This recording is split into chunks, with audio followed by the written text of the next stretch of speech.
Barno, bor, dadangni chaqirib chiq ovqatga. Menga qara, yetim vachcha.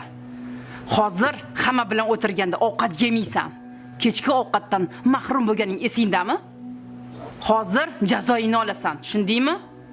Agar adangga biror narsa deydigan bo'lsang, ko'zingni ochirmayman, bilib qo'y. Tushundingmi? Bor endi tezroq ishingni qil. Yurmas.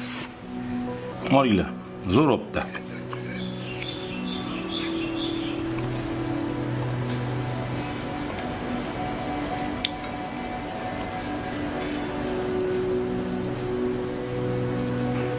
Ha, qizim? Nega ovqat yemayapsan? Men haliga Boya shuncha yemagin desam ham salat bilan non yeb olgandi. O'shancha men endi